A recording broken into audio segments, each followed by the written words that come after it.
Selamat datang di podcast Kelompok 4, tempat kita menggali inspirasi, wawasan, dan pandangan dari para narasumber hebat yang sudah datang pada hari ini. Pada episode kali ini kita akan membahas topik yang sangat penting dan relevan, yaitu bangga berbangsa dan bernegara. Hari ini kita kedatangan narasumber yang luar biasa, ada 4 orang. Yang pertama itu ada Mas Alvin, apa kabar Mas? Halo Mas, Alhamdulillah kabar baik. Halo Mas Alvin. Kemudian juga ada Mas Suparjo. Halo, teman-teman. Di sini juga sudah hadir Mas Nurwan. Apa kabar, Mas Nurwan? Baik, halo, selamat siang. Dan juga ada yang terakhir narasumber kita, Mas Reinhard. Bagaimana kabarnya, Mas? Halo semuanya, kabar baik di sini. Halo semua teman-teman. Baik. Nah, kita langsung saja ya ke pembahasan kita mengenai bangga berbangsa dan negara. Bisa dimulai dari Mas Reinhard dulu? Baik, pertama-tama ini saya mau membahas mengenai penggunaan simbol negara nih terkait dengan penggunaan lambang negara ini. Kita sering melihat bahwa penggunaan lambang negara ini sangat penting ya, untuk dalam aspek kita bernegara, terutama kita ini yang mudah-mudahan sebentar lagi akan diangkat menjadi aparatur sipil negara atau ASN gitu.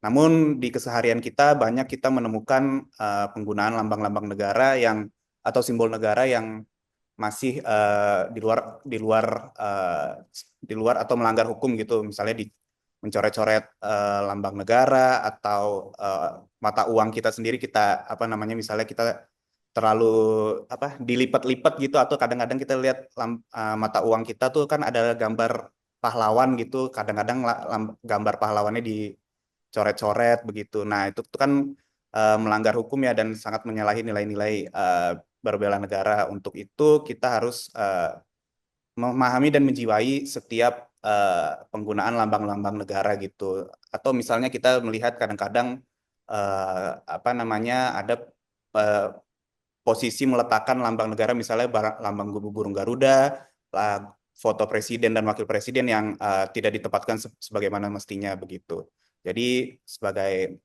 calon ASN, calon aparatur sipil negara, kita harus memahami hal-hal tersebut, utamanya penggunaan lambang negara. Demikian, Mas Randa. Oke, bagus sekali ya pendapat dari Mas Reinhard ini. Artinya kita juga harus menghormati simbol negara ya, Mas ya. Jangan menggunakan simbol negara untuk hal-hal yang tidak pantas begitu ya, Mas ya. Begitu ya, Oke. Mas Randa. Oke. Nah, sekarang kita lanjut lagi nih ke narasumber kita yang kedua. Di sini ada Mas Nurwan. Silakan Mas untuk dipaparkan. Iya, baik. Berkaitan dengan kesadaran berbangsa dan bernegara, yang kedua itu adalah kita harus bangga dan memahami budaya lokal. Dalam konteks kita sebagai ASN, tentu terkhusus untuk ASN pusat, ya kita bisa ditempatkan di mana saja. Dari Pulau Jawa ke Sulawesi, dari Pulau Sulawesi bisa ke Papua. Ada suatu adagium di mana bumi dipijak, di situ langit harus dijunjung. Karena kita tinggal di negara yang dari ujung Sabang sampai Merauke itu terdapat banyak-banyak perbedaan. Tetapi lewat kita mempelajari perbedaan-perbedaan itu justru akan membentuk semangat persatuan kita sebagai suatu bangsa yang besar, dan itu sangat berguna bagi kita ASN, karena ASN sebagai perekat kesatuan dan persatuan bangsa. Mungkin seperti itu kalau berkaitan dengan memahami budaya lokal. Dan juga itu, memahami budaya lokal, kita bisa menambah wawasan kita. Dari dulu kita hanya mempelajari budaya di tempat kita saja, dan akhirnya kita bisa mempelajari budaya sebangsa kita, setanah air kita. Dan itu dapat meningkatkan kecintaan kita terhadap tanah air.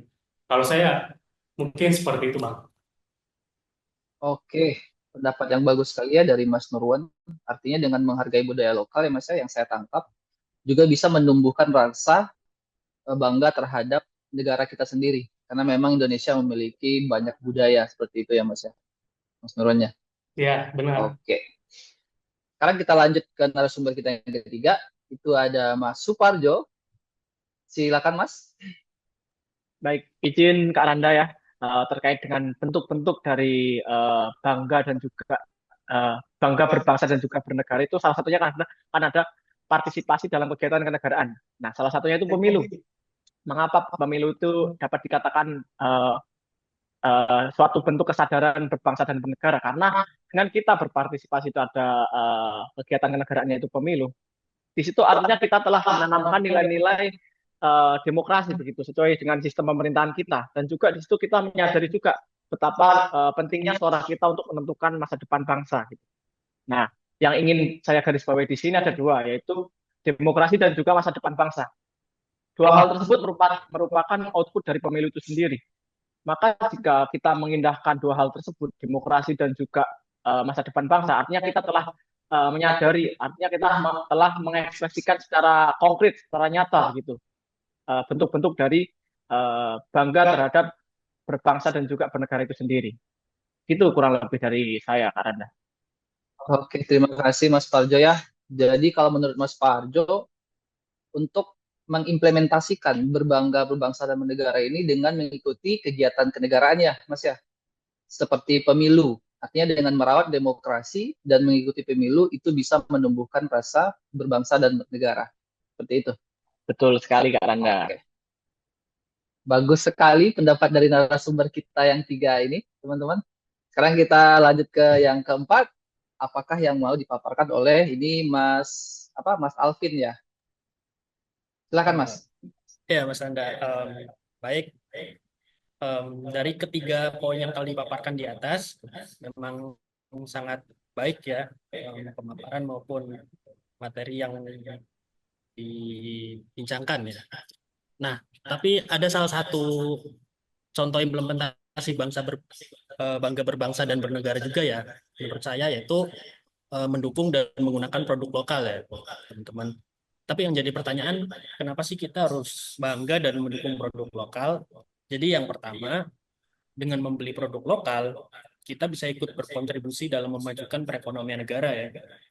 Jadi secara tidak langsung, kita membantu menciptakan lapangan pekerjaan, mengurangi angka pengangguran, sekaligus meningkatkan pendapatan negara. Yang kedua, produk lokal seringkali punya kualitas yang tidak kalah bagus dari produk impor. Bahkan banyak produk lokal yang punya keunikan dan ciri khas suatu daerah. Jadi dengan membeli dan menggunakan produk lokal, selain kita memajukan produksi dalam negeri, kita juga turut andil dalam melestarikan budaya dan kekayaan bangsa. Nah, yang ketiga, mendukung dan menggunakan produk lokal itu juga salah satu bentuk nyata dari bela negara yang bisa kita lakukan. Kita bisa menunjukkan rasa cinta terhadap negeri ini dengan memilih produk buatan anak bangsa. Caranya juga cukup mudah ya. Kita bisa mulai dari hal-hal kecil seperti membeli makanan khas daerah, memakai pakaian buatan pengrajin lokal, atau membeli kerajinan khas daerah setempat. Karena kalau bukan kita sendiri yang mendukung dan memajukan produk lokal, siapa lagi? Oke, bagus sekali ini dari Mas Alvin ya. Dengan kita berpartisipasi dalam hal kecil saja seperti memakai barang-barang lokal gitu ya Mas ya.